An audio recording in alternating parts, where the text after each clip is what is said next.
Nous voici avec le programme de calcul Césamat, les expressions, et ici les expressions telles qu'on les a développées sur le tableau, et là le script Scratch à écrire. Un script avec d'abord une mise en place qui commence toujours par un drapeau vert, et puis une interaction avec vous qui est quel est votre prénom. Alors c'est pas ça, en fait, c'est quel est ton nombre. Quel est ton nombre. Point d'interrogation. Et nous, à cela, nous allons répondre quelque chose. Donc, réponse, c'est réponse. Et on va répondre 2, 10, 5, c'est les nombres pour lesquels on souhaite voir appliquer le programme de calcul. Tous ces nombres-là, on va considérer que c'est une variable. La variable petit n. Donc, je crée ma variable, je l'appelle petit n. OK. Je vais mettre ma variable, donc, à la réponse. Mettre ma variable. Alors, ma variable, on a dit qu'elle s'appelait petit n. Et ça va être le 2, le 5, le 10, etc. La partie maintenant opération. On a vu qu'il nous fallait calculer 2 fois n. Donc on va prendre ici l'opérateur sur lequel figure une petite étoile, ce qui veut dire multiplier.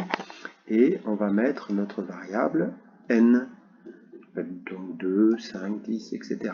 Et on en veut combien de fois? On en veut 2 fois. Eh bien, je mets 2. De même, il nous faut calculer le triple de n. Donc je recommence et je mets ça ici. Je place mon petit n et le triple, c'est donc x3.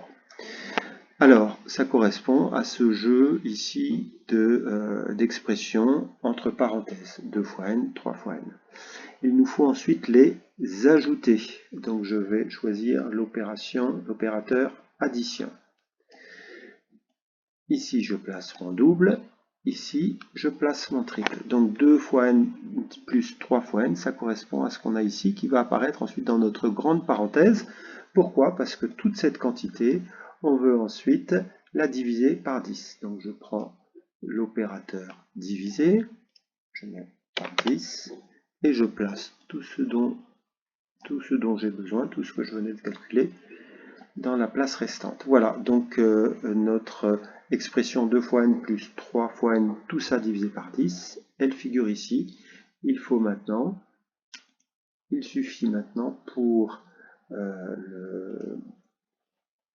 l'ordinateur qu'il mette sur le tableau le résultat de cette expression.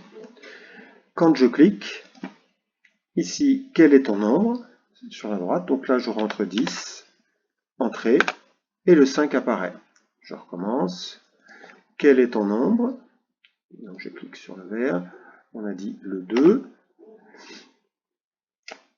C'est bon. Et cela nous donne 1. Donc est-ce qu'il nous fallait trouver, est-ce qu'on a réussi à comprendre cette expression 2 fois n plus 3 fois n, tout cela divisé par 10, on pouvait factoriser, ça faisait 5 fois n divisé, 5n divisé par 10, c'est-à-dire la moitié de n, 1 demi n.